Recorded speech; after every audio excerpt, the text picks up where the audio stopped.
Okay, I think we'll get going. I think people will start dribbling in. There's still a few people eating out in the tables. So we'll get the next session going. Session 10, Building Maritime Domain Awareness. As I said, moderator is Dr. Bergin, and we've got Nathan and Jason from the Australian Maritime Border Command.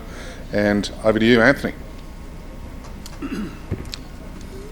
Well, I think we're getting a pretty good understanding already of the Australian approach to MDA, but we're going to build on the information that you've already been provided with, and I don't think I need to introduce Nathan and Jason again. You've already met them.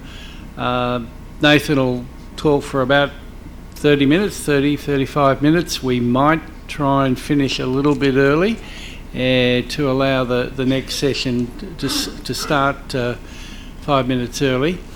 But yeah, the focus in this session is going to be the Australian approach, the systems approach to building MDA, obviously to leverage our technologies and information for our own maritime enforcement capabilities. So over to you, Nathan.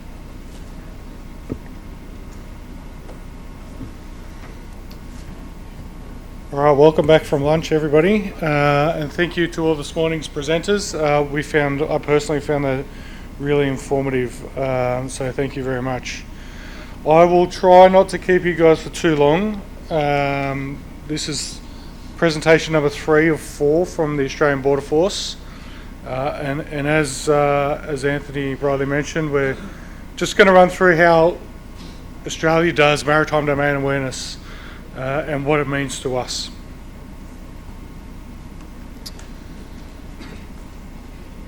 So, in our context, an MDA system is not one thing on its own. It's a collection of components all working together to make a holistic picture. We see it as having 3 key elements associated with a successful MDA system. That includes surveillance and reconnaissance, which gives us a dedicated and consistent area of operation with a clear definition of vessels in scope. Maritime Border Command is postured to the northwest of Australia in order to mitigate our number 1 priority. We are postured to mitigate threats posed by illegal fishing, and we give our clear instructions to the aircraft and our aerial surveillance assets, both air and sea. We also have a database of maritime knowledge, which maintains a current and accurate database of easy to interpret and with flexibility to amend the parameters. Our third component is intelligence processing. So all source data analysis produces timely intelligence products for dissemination to decision makers and operational units. Because if the data is clean, we have patterns of life, and we try to eliminate any ambiguous or redundant tracks that can be discounted, making anomalous tracks more easily identifiable.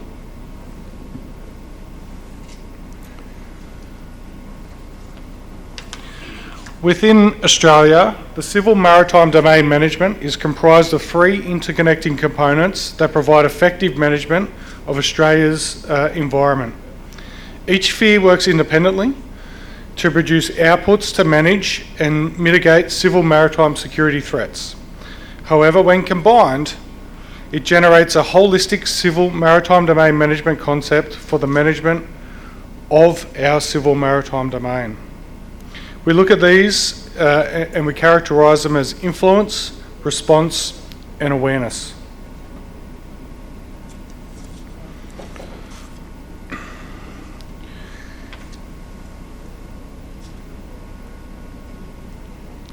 Just for some context, this is Australia's problem.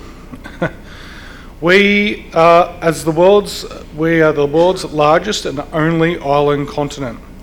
Australia has unique responsibilities and challenges for maritime security and border management. Our area of responsibility is both large and environmentally diverse. Maritime Border Command is the primary government law enforcement organisation in the Australian maritime domain. The waters that MBC assets patrol range from sub-Antarctic conditions in the Southern Ocean to warm tropical climate in the north. The Australian maritime domain includes predominantly the offshore areas within Australia's exclusive economic zone, but extends to the areas bounded by Australia's Security Forces area. MBC is not a search and rescue organisation, but our assigned assets do respond in emergencies at sea in accordance with international obligations.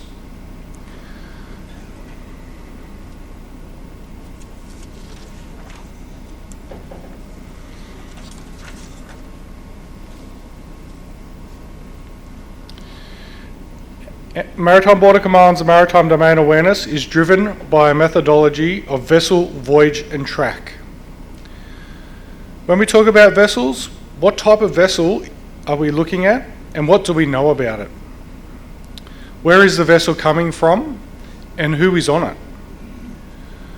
Is the vessel operating within its understood normal patterns of life, and is the vessel operating as you would expect it to? Which is to say, has the vessel previously come to notice? Do we know anything about it or the crew? And is the vessel operating within its normal patterns of life?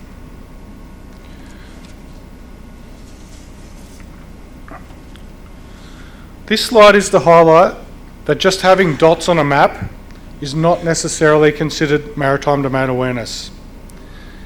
MDA is about contextualising the dots on the map and adopting a layered maritime defence in depth approach to efficiently and effectively identify the threats as far as our maritime border to enable ample time to respond to the threat. Our layers or information sources defines the level of awareness as far undertaken in respective nation's maritime environment. We have our individual layers include our vessel management systems, which in our case is operated by our Fisheries Authority, terrestrial and satellite automatic identification systems, so AIS or white shipping. We have patrol assets, so we conduct regular surface patrols with our surface fleet and aerial patrols in designated areas with our fleet of aircraft. We also have a number of coastal radars and satellite-related imagery, which helps us target approach to specific threats. However, when the MDA layers are combined into a collective picture for appreciation, a respective nation's ability to understand elements such as patterns of life enables a greater appreciation of maritime-related activities.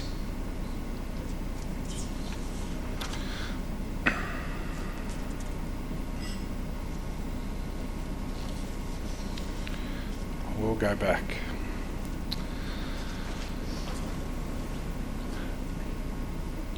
As we operate, we look at MDA requiring 4 specific factors: the fusion of data, a comprehensive vessel database, a great understanding of the area, and strong relationships with domestic and international partners, collaborating through information sharing to develop an improved picture of our area of operation.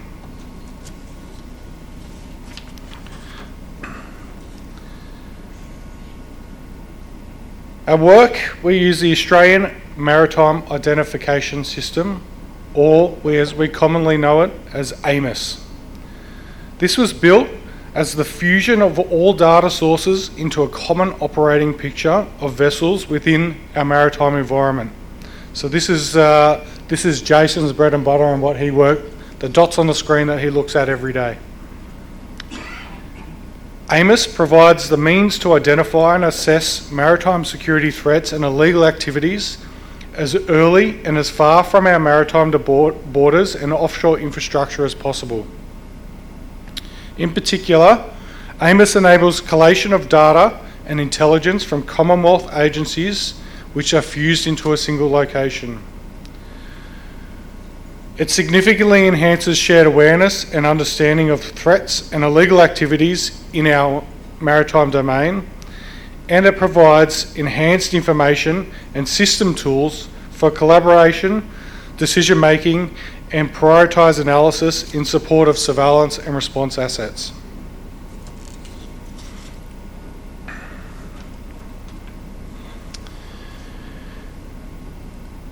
I know we're all aware, but maritime trade is an increasingly globalised, complex and interlinked activity. As an island continent which is highly integrated into the international economy, with the large volume of foreign flagged fishing or foreign owned fishing vessels routinely transiting, sorry, I shouldn't only say fishing, it's commercial as well, transiting Australia's offshore maritime environment, trying to identify a threat is like trying to find a needle in a haystack. For Australia, our access to a large volume of maritime data enables MBC to manage maritime threats and likely locations they will materialise.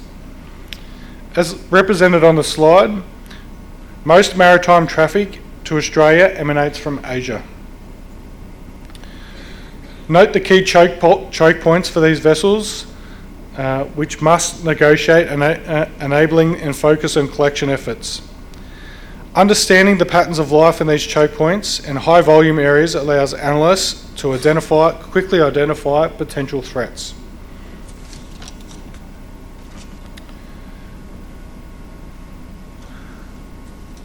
Now I do apologise, this was designed to be a group exercise, but we won't have time. But this is a case study to try and highlight some of the red flags that Jason and his MDA analyst teams will commonly be looking at. This is a case study from earlier this year of a suspicious vessel operating outside its patterns of life.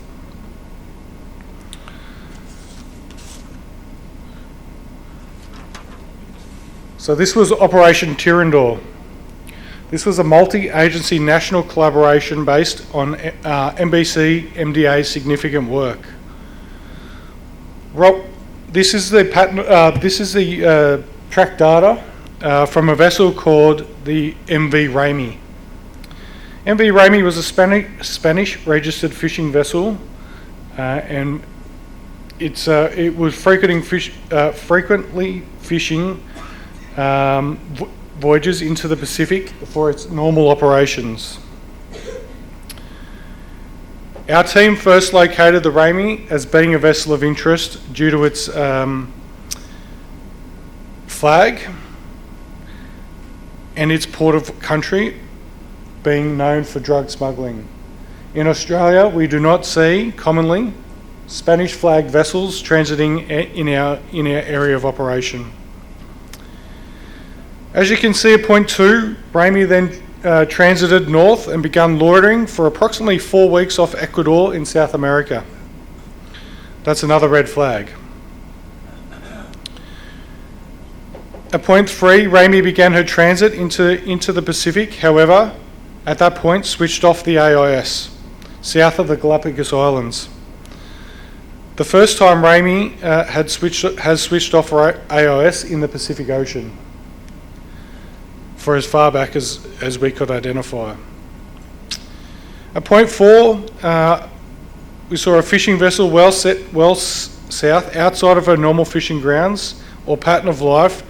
She left her AIS off for the remainder of her voyage. We saw Raimi intentionally manoeuvre to ensure she remained outside of international EEZs throughout the Pacific. This was reason to believe that there was definite nefarious activity occurring. We ended up sharing information with our Australian Federal Police and New Zealand Customs for their awareness and intelligence checks. Ramey then began to reduce the speed and significantly prior to entering New Zealand's EEZ. We then liaised with New Zealand Customs for information sharing purposes to assist in the tracking and targeting with detailed positional graphics. Ramey then began loitering for another 7 days with nil communications made to New Zealand authorities purposefully and remained in the high seas pocket between New Zealand and Tonga exclusive economic zones. We then received information from New Caledonia Customs that as Ramey began transiting towards Australia, that she had transferred some BCD or border control drugs while sitting off the coast of New Zealand, which resulted in 11 arrests. Ramey then began loitering then for a further 2 days and very intentionally entered Australia's EEZ with nil communications to Australian authorities and departed the area soon after. The Australian ABF and Australian Federal Police officers were positioned for Ramey's arrival into Australian waters, resulting in an interception of a large quantity of cocaine and the arrest of the shore parties. Ramey began further loitering north of a previous loiter position between New Zealand and the Tongan EEZs for another 6 days. MBC and AFP began discussions with French Polynesia authorities for a possible interdiction when the vessel began her homeward voyage. Through our international relationships and and information sharing, Ramey was interdicted by French Polynesian authorities with the assistance of AFP and Maritime Domain Awareness. Approximately 3 tonnes of cocaine was seized by New Zealand Customs, Australian Customs and French Polynesian authorities, and approximately 30 persons were arrested in relation to attempted BCD importations as well as firearms offences. The vessel was also seized.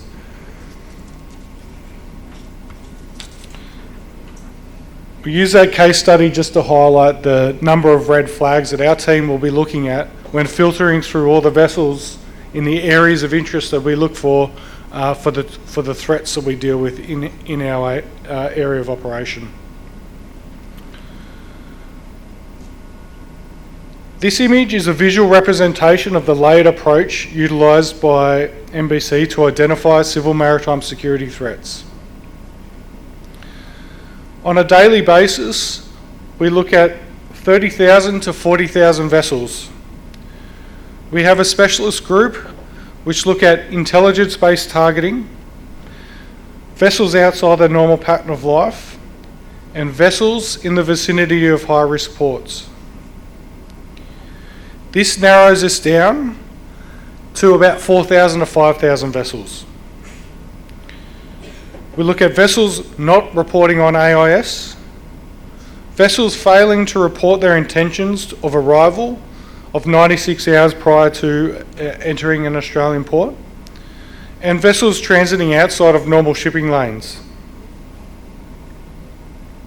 This brings us down to about 150 vessels.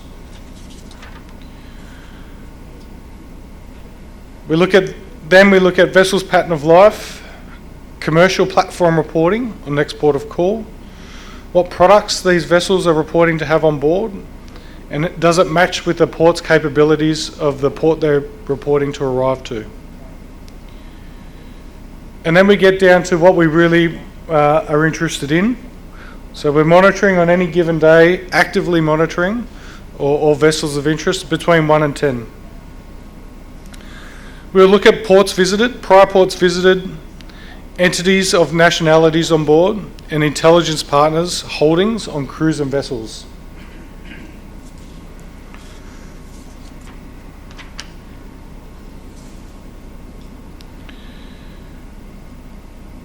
Our MDA teams are primarily responsible for providing Maritime Border Command with a situational awareness through producing the common operating picture of our area of operation.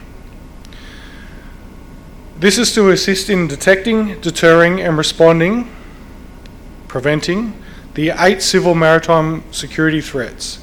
This consists of tracking, monitoring and threat assessing against vessels on approach to Australian waters. When vessels are identified, the MDA team will provide situational awareness through to their superiors. The MDA team provides direct assistance to the strategic intelligence teams and with their current understanding products, which is shared to domestic and international partners. They also monitor our land radars for contacts identified by, we have 2 land radars at external territories, Christmas Island and Cocos Keeling Island. The radar alerts MDA analysts of contacts that are heading at a certain heading and speed that could represent possible civil maritime security threats, such as illegal maritime arrivals or human trafficking, illegal fishing, and yachts. We commonly get yachts out there who have not reported their arrival before they enter. These radars provide our analysts with identifying information such as latitude, longitude, speed, heading, distance from the corresponding island, and visual radar known as a paint, which indicates if the contact is large metal vessel such as a commercial bulk carrier or a small fiberglass vessel such as a yacht. Our analysts attempt to correlate the radar contact with the known vessel in the area, and if they are unable to do that, we'll send an asset to go and have a look, whether that be air or sea. We also do a lot of work with external stakeholders, as in Olivia's presentation yesterday. We work with a lot of law enforcement partners.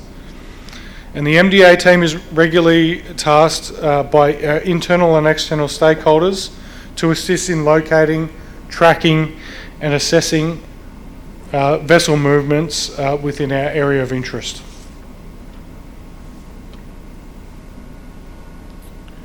Just some of our challenges. Nothing's perfect. With a wide variety of activities taking place across the global maritime environment, the challenges emerging from the maritime domain to a nation's security and economic prosperity are diverse. Retrospective to the Australian context, these challenges include, but are not limited to,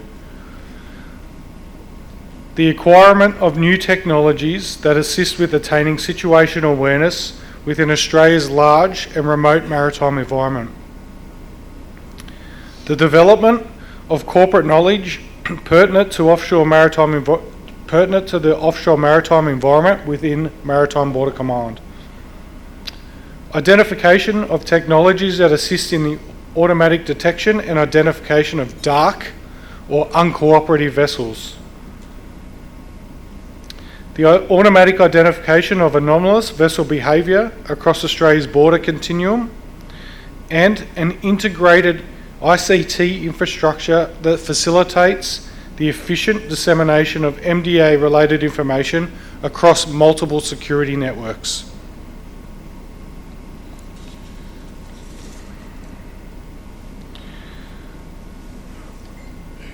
When we talk about the international context in our work with our international partners, this also brings a number of challenges. Our MDA team uses Australian defence systems to maintain maritime awareness of Australian area of operations. Classifications of these systems restricts information sharing to the official level. Quite often, security stands in our way of it's not through a lack of wanting to share information. It's oftentimes we are not allowed to. Whilst Australia predominantly communicates information via government email domains, Partnering countries often prefer the use of mobile-based communications such as WhatsApp. This disconnect in channels of communication can present barriers when seeking to share information between countries. Channels of communication are particularly developed by a person's meetings where relationships are built and trust is formed. Without having analysts attending these high-level conferences, relationships between information analysts will not able to be formed, so that trust is not earned. Given the extensive maritime domains of partnering countries and differing threat environments, each country prioritises their own maritime domain efforts towards threats that impact their own regions. This does not always align between countries and Australia. Therefore, we do not gather information of relevance for our partnering countries. Thank you very much, Nathan. That was fascinating, and as he pointed out, Australia has responsibility in a maritime sense for 30% of the Earth's surface. Not exactly a trivial task. Look, I have two questions and then I'll open it to the floor. The first question, you used a term early in one of your slides, Nathan, that used the term security forces authority area. It's not a term of art that everyone in this room would, I suspect, be familiar with. Security forces authority area. Maybe you could explain, is that a term from the IMO? Is it an Australian term? So that's my first question. My second question is, I would like you and Jason just to spend a few minutes on the sub-sea dimension of maritime domain awareness. I mean, Australia, like many other countries in this part of the world, relies on subsea telecommunications cables. We have a proliferation of pipelines. Australia is one of the countries that's probably investing most in offshore wind energy. So we're going to have a network of electricity pipelines, subsea pipelines around our country. If you could just talk a little bit about the subsea aspects of maritime domain awareness. I mean, is your agency responsible for that, or is that our Navy? Okay, so there's two to start with while the audience are thinking of some questions. Thanks, Anthony. Good questions. I'm not actually familiar with the origins of the Security Forces Authority Area naming convention, but in essence what it means for us is it's our search and rescue region area of responsibility. Right, okay. So I don't know if we can go back to that slide, but we essentially have responsibility for coordination of search and rescue activities from Antarctica to almost halfway out to Sri Lanka and just south of the Indonesian archipelago. So that's quite a large area. I think one of our previous presenters mentioned there was a joint Australia-Sri Lanka search and rescue effort out there. We don't always have the assets to make it. We're talking thousands of nautical miles from Australia's west coast, so we play that coordination role. Okay, thank you. For your second question, in subsea cables, it's an interesting topic which I've heard mentioned around the office just recently.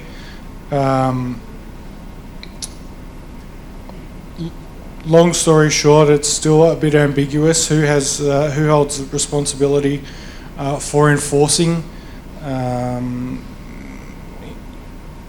If there was a a breach of any type around our subsea cables. I know that certainly our maritime domain analysis team, we have them on the map. We know where they are. Mm-hmm. We do monitor for activity around those that might look suspicious, and we certainly would raise the alarm bell with the appropriate authorities for further investigation.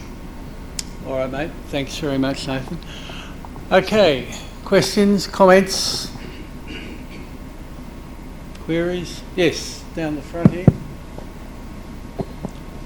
Hi, good afternoon, everyone. My question is that very recently we have been seeing that there are number of fishing boats coming from particularly Indonesia in the northwestern part of Australian EZ, and you are capturing them, prosecuting them and finding them. So my question is that while building the MDA of that particular region, what type of collaboration you are getting from the Indonesian side, or did you make any kind of MOU or any kind of agreement or any kind of informal ways to have the operational input to build a credible MDA for this regard? Thank you. Yeah, that's a really good question. We have a whole team. My day job, I look after the team that looks after illegal fishing. We spend a lot of time and effort combating particularly the Indonesian fishing threat, looking at our sea cucumber primarily is what they target. We do work with the Indonesian authorities. We have a post in Jakarta who work with Bakamla and PSD Karpay, the fisheries authority over in Indonesia, to try and deter as much illegal fishing activity as possible. We do run education programs over in Indonesia to also try and combat it. And unfortunately, in the last couple of years, with the conditions being just right, market price for sea cucumber was very high, fuel prices were very low, so it was very profitable for them to come down and undertake that activity on our northwest coast. We have spent a huge amount of effort trying to combat that with both aerial surveillance and interdictions. We feel that we've probably got on top of it. Our peak fishing season we're in right now for Indonesian fishers, we've not seen anywhere near the numbers we have in the previous 2 years. So yes, huge amount of effort. Yes, we are working with Indonesia, we might have finally made some headway for now. Could I, and I definitely don't want to in any way embarrass our guests on the stage, but I would like to follow up the question because, and Nathan's right, I mean, Australia has run a very strong approach to IU fishing. Mainly, he didn't use the term boat burning, but Australia's had a very long record of burning fishing, illegal fishing boats. And as he rightly said, a program of education in Indonesian villages. But what I want to ask you guys, just before I came out here, there's a story that our national broadcaster carried which intrigued me that I had never heard of, that in the last few years Australia is actually providing boats that Australia is buying from the civilian market to give to illegal fishers to go back to Indonesia. I don't know, can you shed any light on that strategy? It sounded a bit counterintuitive to me because I assume that if they're good enough to go back to Indonesia, they could equally be good enough to come back. But can you shed any light on that? Because it was an interesting approach. I can tell you categorically, we do not buy fishers. We do not buy vessels to give to fishers to send them back after we burn their boats. If a illegal fisherman's boat is destroyed, we will do. We have a number of strategies. We will, if we're going to prosecute them, we will bring them back into mainland, where we will hand them over to fisheries management for prosecution through the courts. We see that as a big deterrent. Rarely we're getting more and more traction with our prosecutions.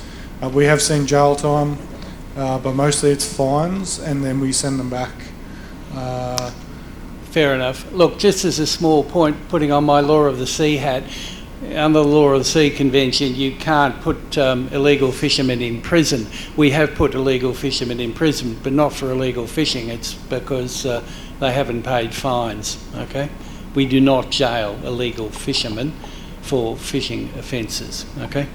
Sorry, Right. as a point of clarity, that's correct. It's under immigration offences, I believe. Correct. Okay, next comment, question? Bit hard to see with the light, yeah.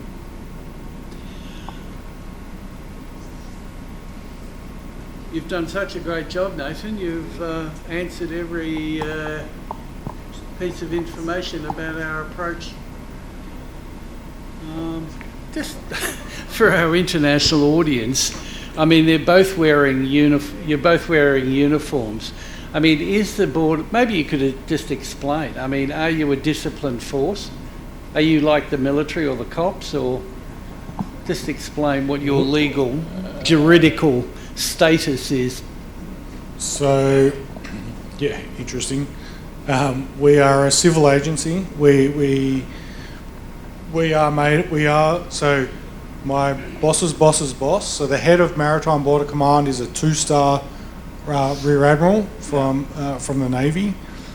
The reason we do this is because we have both civil maritime, so MDC vessels, but we also have access to defence assets to help us in combating those 8 civil maritime threats. So we've got a mixture of military, we've got a mixture of border force, fisheries, federal police, all working together to combat the top 3 threats mostly. So yes, our uniform is it's a civil. We do have powers. We do have. So if our boats go out, we do have powers of apprehension. We've got customs types powers, so visa, apprehension, detention, all those under a nice framework, a legal framework that we operate under called the Maritime Powers Act. It's quite powerful. It gives our crews out in the water doing the work a lot of powers to apprehend, detain, burn boats, seize, all those types of wonderful things. As I said before, we don't own any of the legislation for the maritime threats. They're all owned by other agencies, but the Maritime Powers Act brings that all together to allow us the powers or the delegated powers under those acts to conduct those activities on water. Thank you, Nathan. Down the front, Admiral.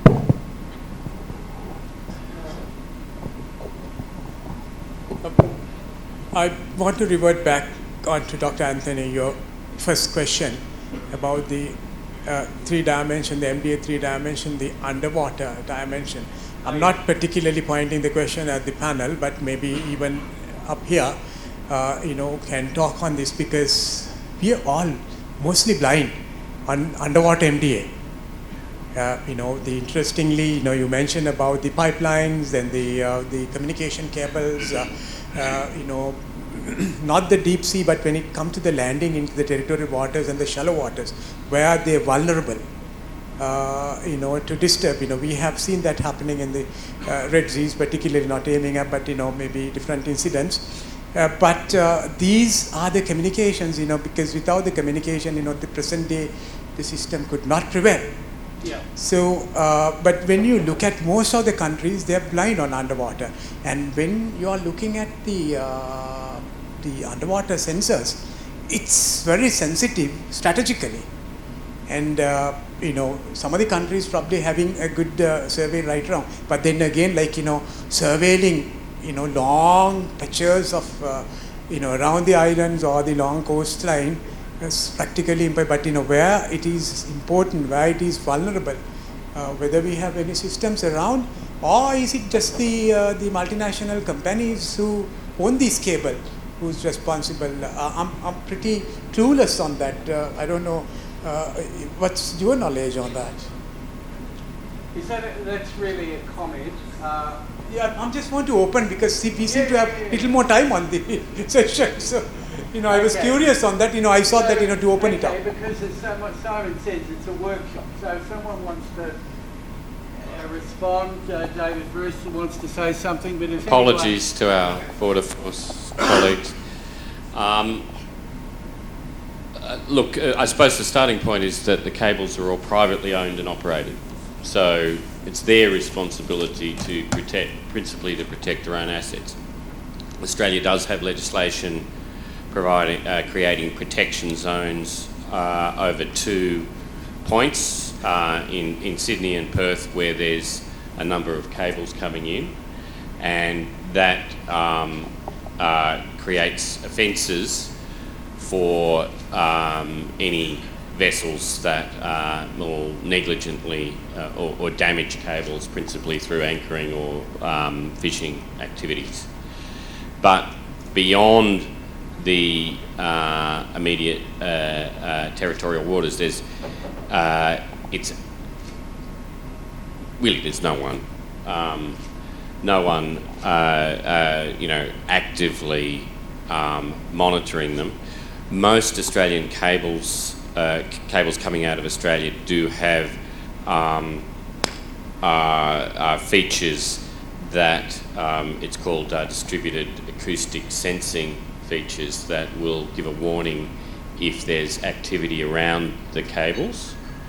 But that technology, I think, only goes out to the first repeater, which is up to, let's say, 200 kilometres out. But other than that, there's really no active protection. Remembering that by the time you get out to that, they'll be well below 1,000 metres, 2,000 metres deep. Yes, it is possible for submersible vehicles to damage them at that depth, but it's not likely. Yeah. Yeah, it's a technology that's part of the cable that will, yes. So if there's, I think it operates by magnetic detection.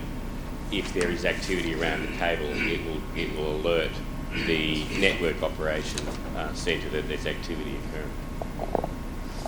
Apologies again to Border Force. Thank you for David. Sorry, did you want to add something, Commodore?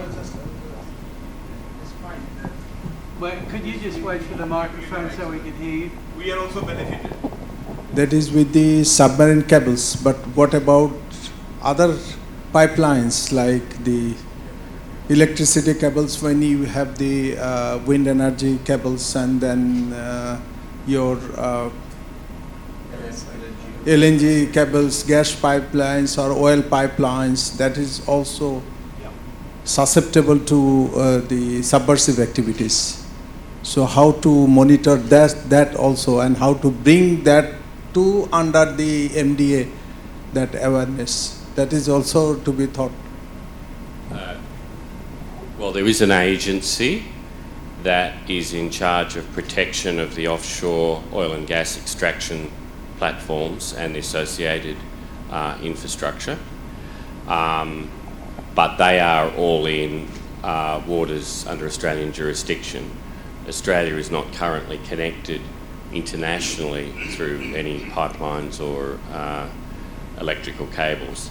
I would expect that if and when the electricity cable connecting Darwin and Singapore is built, that there'll be some sort of monitoring of that cable, because obviously it had it will have quite significant strategic value for Singapore because it'll supply a large proportion of Singapore's.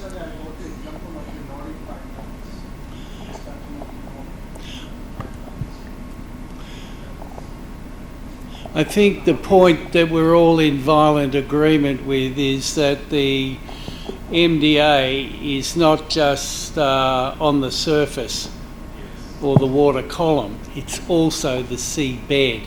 And going back to my point about AI, there's a maritime backbone to AI. And guess where it is?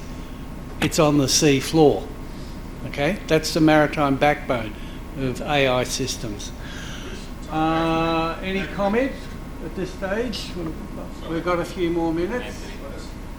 Yes, Simon. Just wait for the mic. Just an extension of the cables. I mean, there are some protections for the cables on the high seas through the Paris Convention, which are, parts of those conventions are codified under UNCLOS. However, and it was tested, I don't know, I can't remember, 38 or 58 or something. But I think it is a good discussion point here because we do have representatives from a lot of IFCs, and as Anthony pointed out, it's a workshop. It would be interesting to hear what each IFC, believes its responsibilities are with regards to the protection of cable, utilising probably what is fairly light. Paris Act was late 1800s, but there is still some codification under UNCLOS. So there is some obligations on countries, especially coastal states, looking out at protection of those cables. Should there be more? Yeah, agreed. And it really is. It is attracting a lot of heat and light at the moment. But as Anthony said, it would be good if the respective IFCs, provided us with some response, or maybe took it away and something to think about. Is your question related to this or something different? Okay, well, just before I get to you, does anyone from any of the IFC want to comment on the subsea? Yeah, Anthony, I guess I can talk about for Singapore's IFC perspective. Yep. So, literally last week, we confirmed our SOPs for dealing with what we're calling underwater infrastructure. Underwater infrastructure. We kind of went with critical versus non-critical and how we define critical, and it kind of got too complicated, so we just went with underwater infrastructure. And that's basically looking at telecommunications cables, power cables, oil and gas pipelines, pretty much those three kind of categories. And just looking at, not even how we protect them, but just how we understand them and report them and categorize them. And so at the moment, the way we're looking at them is pretty much the same as we're looking at any other sort of maritime incident at sea, whether something has been attacked, damaged, broken, incidentally struck, etc., etc., and passing that information in a fused way, the same way that we would do with any other incident. So if there is damage to a telecommunications cable, we are calling that a cyber incident as such, as part of our cyber security, because it affects network and information sharing. If it is damage to a oil and gas pipeline, which results in a maritime pollution event, then it's an environmental issue because it's created a level of environmental oil spill, say. So that we're still at the stage where we're recording and reporting and trying to understand it, and we'll be pass that information to authorities in the same way that we would pass any other sort of reporting of trends for any other category that we look at. Thank you. That's very interesting. Thanks for bringing us up to date, sir. Sir, this is regarding the subsea cables as requested by comments on the subsea cables. So, as the colleague from IFC Singapore has rightly brought out, we have to accept the fact that the monitoring of subsea cables damage is a very challenging task. The incidents which happen at the high seas and the various areas, the damage to the submarines cable may be categorically divided into subgroups, like they are intentional and non-intentional. So the damage reported, especially in the Red Sea, maybe intentional, and there have been few incidents in other regions wherein the vessels have intentionally dragged the anchor and which resulted in the damage to the subsea cables. So specifically talking the incident of MV Rubimar which happened, there was a reporting which was done. So yes, we do monitor this kind of incidents, and categorically if it is hampering any, recently there were reports that the non-state actors have damaged the submarine cables and which impacted the internet all over the few countries in the Asian region. So these incidents, yes, they are monitored, but we all in this room have to accept the fact that particularly monitoring a submarine cable and pinpointing that this submarine cable has damage is a herculean and a challenging task. Thank you. Thank you. Simon? Do you want to respond to it?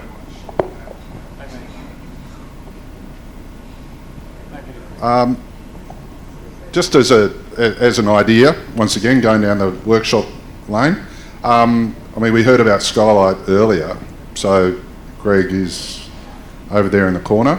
From an AI perspective, I mean, when it comes to monitoring any loitering over cables, is this something that, you know, everyone knows where the cables are, or the main cables are? I would have thought that, you know, you can set up an algorithm, you're telling the system, here's where the cables are, and it's then looking for AI-generated events, which are essentially boats or vessels of interest loitering over cables. I know they're thousands and thousands of kilometres, however, it would go some way towards monitoring any possible suspicious activity.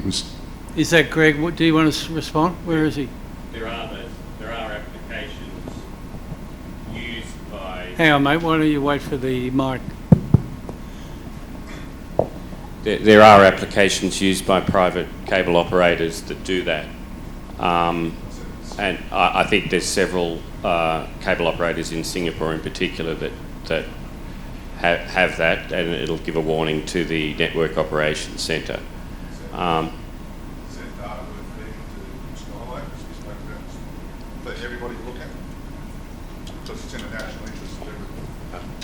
My feeling on this is like, because the way the technology is developing, you know, so rapidly, Yeah. and we will see in time to come, because this definitely is part of MDA, and right now it's not a easy way of giving the protections, you know, it's very costly affair. But now look at in diving, you have communication system, like, you know, you can tap on, and there are small devices that the diver underwater can communicate with the top one, just transmitting, right? Similarly, there may be development coming up. The protection itself on these lines, like, you know, if there is a danger, you know, if it's, you know, this is all vulnerable when it comes to the shallow waters. So where it is vulnerable, you know, there may be possibilities. The systems, along with the defense mechanism, you know, some sort of electrocutions or whatever, I don't know. It's possible in the future. All right, well, look, I think I might, Simon, draw it to a close, just crib of 5 minutes. Just to finish off on the underwater dimension, Australia has 2 offshore island outposts deep in the Indian Ocean. They're called Cocos Island and Christmas Island. And Australia, in the last couple of months, it's been announced that we're going to have submarine cables go to those islands. So that's going to increase the pressure on you guys to think about the underwater side of issues. But look, I think we heard a great presentation of how Australia approaches this enormous task of maritime domain awareness in one of the largest ocean zones in the world, and I'd like to thank Nathan and Jeremy very much for taking us through all that. And then we now move, Simon, directly to the next session. Is that correct? Yep. Thanks, gents. Could you join with me and thank you.